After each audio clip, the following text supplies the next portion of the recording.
Assalamualaikum warahmatullahi wabarakatuh.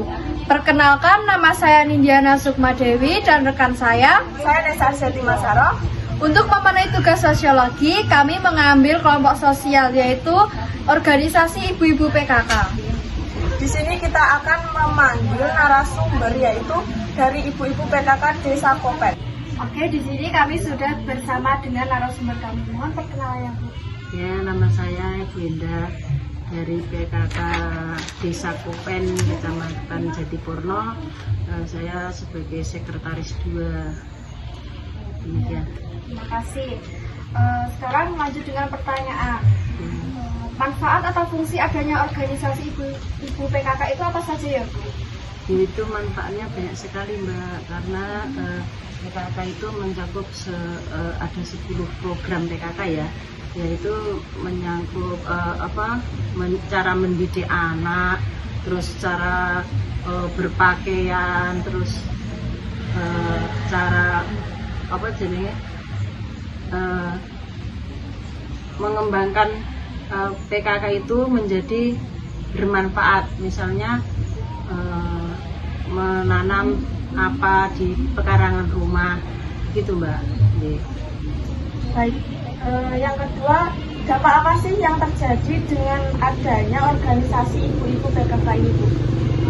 Ya, dampaknya kan semakin dengan adanya PKK itu kita jadi tahu, Mbak, tahu bagaimana cara mengurus anak, terus nanti dari usia remaja, usia anak PAUD ya, usia sekolah di PAUD sampai nanti usia remaja, usia dewasa sampai dia menikah dan punya anak, itu jangan sampai nanti terjadi generasi-generasi yang stunting, istilahnya kurang gizi dan sebagainya. Nah, itu sangat penting sekali di situ.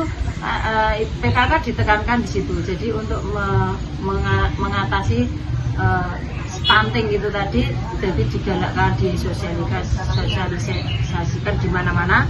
Terus juga untuk gizinya anak itu juga sangat penting, karena itu harus sangat diperhatikan gizinya, bagaimana cara ngasih anak gizinya bagaimana.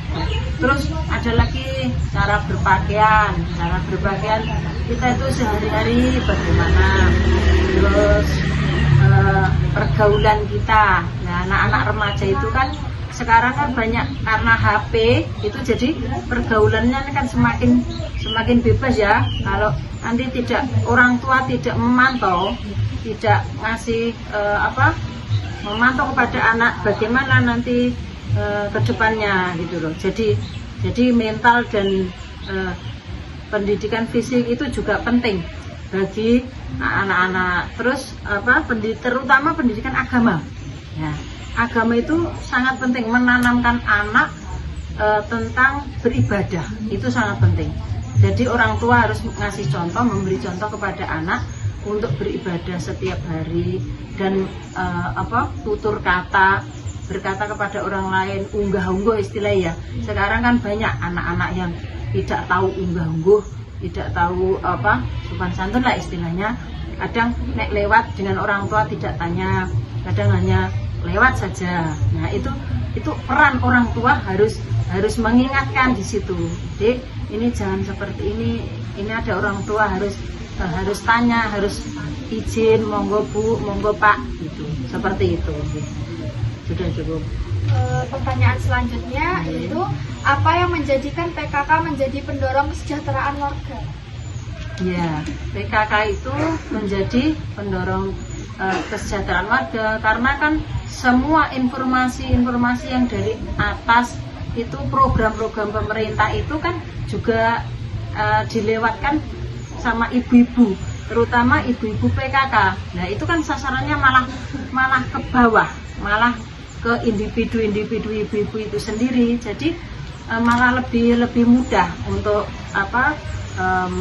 mensosialisasikan sesuatu yang dari atas itu, program pemerintah itu apa. Nah, nanti bisa disosialisasikan di tingkat RT, tingkat RW, tingkat desa itu. Jadi ibu-ibunya semua jadi tahu, jadi keluarganya itu jadi lebih baik gitu loh. Iya. Soal selanjutnya, adakah hambatan yang terjadi di dalam organisasi PKK ini? Ya, hambatannya karena PKK itu kan bagian dari ya desa ya, mungkin itu kalau mau mengadakan kegiatan apa, umpamanya workshop atau pelatihan apa itu kan harus lewat desa dulu, harus jalurnya harus lewat desa, dan kalau desa tidak ACC, tidak memberikan dana dan sebagainya kan juga tidak akan terlaksana gitu loh. Jadi umpamanya ibu-ibu PKK ingin mengadakan pelatihan, umpamanya membuat kue, membuat apa. Kalau tidak didukung dengan yang di desa, itu tidak akan terjadi, tidak akan ada dana, itu tidak akan bisa, karena ya itu sangat mendukung gitu loh. Selanjutnya, apa saja struktur pengurusan dalam PKK? Ya, itu ada ketua, wakil ketua, terus sekretaris, bendahara, ada Pokja 1, Pokja 2, Pokja 3, dan Pokja 4. Itu struktur organisasinya seperti itu. Ada penasihat juga.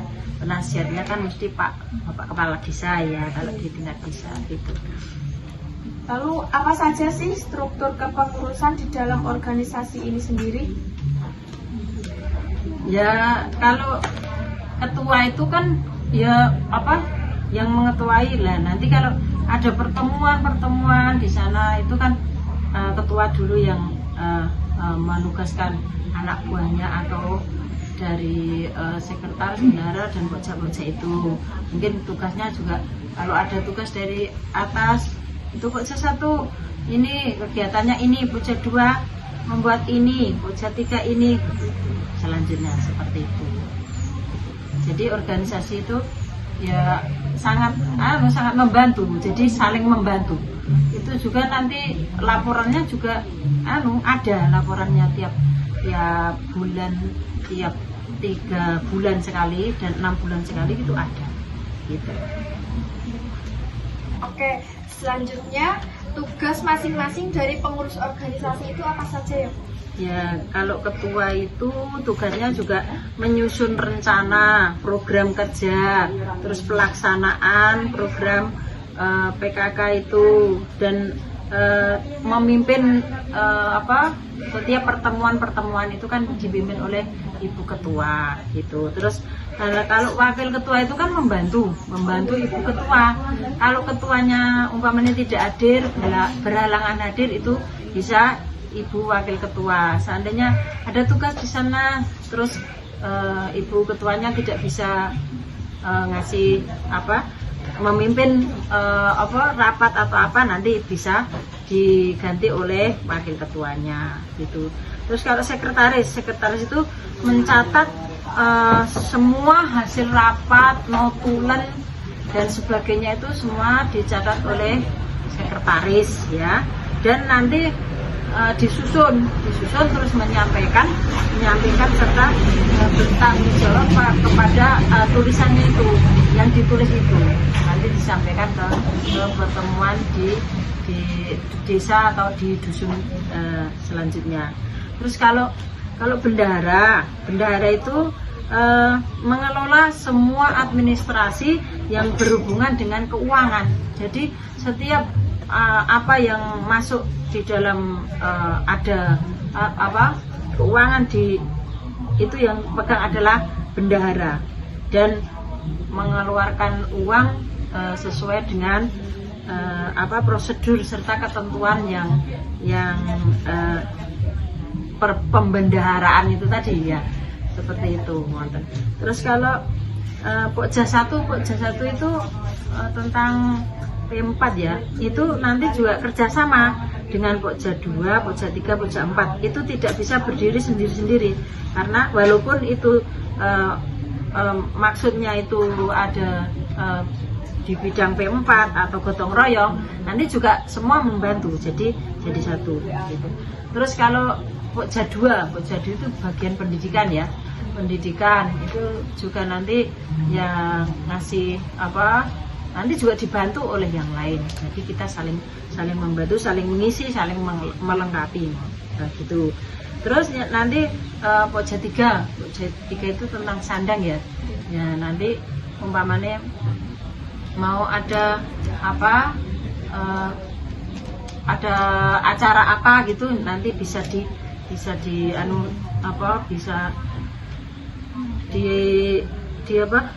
disosialisasikan, pakai seragam apa, seumpamanya ke kecamatan pakai seragam ini sesuai enggak gitu.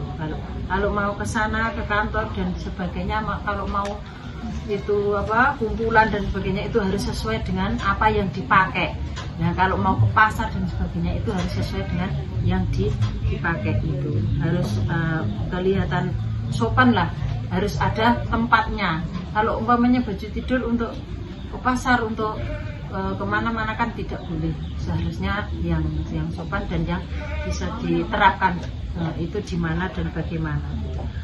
Kalau Pokja 4 itu tentang kesehatan dan kelestarian lingkungan hidup. Nah, itu kalau yang kesehatan itu mungkin yang punya apa, penyakit yang tidak menular itu loh, banyak hipertensi, terus diabetes, itu kan tidak menular ya, jadi itu bisa dideteksi secara oleh ibu-ibu PKK nanti bisa ya. Terus pelestarian lingkungan hidup, umpamanya melestarikan lingkungan supaya indah, sehat, bersih dan asri, itu harus menanam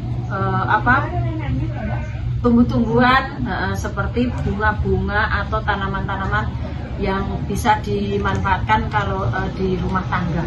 Itu namanya cabai, terong, bayam dan sebagainya, sawi dan sebagainya, selada, itu bisa untuk juga melestarikan lingkungan, juga bermanfaat. Jadi di organisasi PKK ini Ibu bertugas sebagai apa? Saya di PKK bertugas sebagai sekretaris 2 ya. Sekretaris 2 itu tugasnya hanya membantu sekretaris 1. Jadi seandainya sekretaris 1 tidak bisa hadir di dalam pertemuan atau pas waktu kegiatan apa, itu nanti sekretaris 2 yang menghandle, maksudnya mengikuti acara tersebut ya. Itu kan tugasnya sekretaris kan, mencatat, membuat notulen dan sebagainya, itu yang secara tertulis. Nah, nanti kan laporan, nanti kalau sudah bikin laporan nanti bisa kerjasama dengan sekretaris 1 dan sekretaris 2 gitu. Untuk kedepannya apa yang akan PKK lakukan agar warga menjadi lebih maju? Kedepannya agar warga menjadi lebih maju, yaitu melibatkan warga, diajak untuk mengadakan atau kumpulan dan sebagainya di tingkat RT, RW, agar supaya pengetahuan ibu-ibu PKK-nya itu lebih maju, lebih berprofesional lagi, lebih baik lagi nanti ke depannya, supaya keluarganya itu lebih baik lagi dan pengetahuannya itu lebih meningkat lagi, tidak hanya sebagai ibu rumah tangga yang tugasnya masak, nyuci dan sebagainya di rumah, pokoknya hanya di rumah saja, seperti itu. Terima kasih Ibu Ya, sudah meluangkan waktu. ya sama-sama. Kami gali informasinya tentang organisasi PKK ini. Ya, sama-sama. Jadi bisa kita simpulkan bahwa organisasi PKK ini sangat penting sekali bagi lingkungan sekitar kita. Cukup sekian podcast yang dapat kami bawakan ini. Wassalamualaikum warahmatullahi wabarakatuh.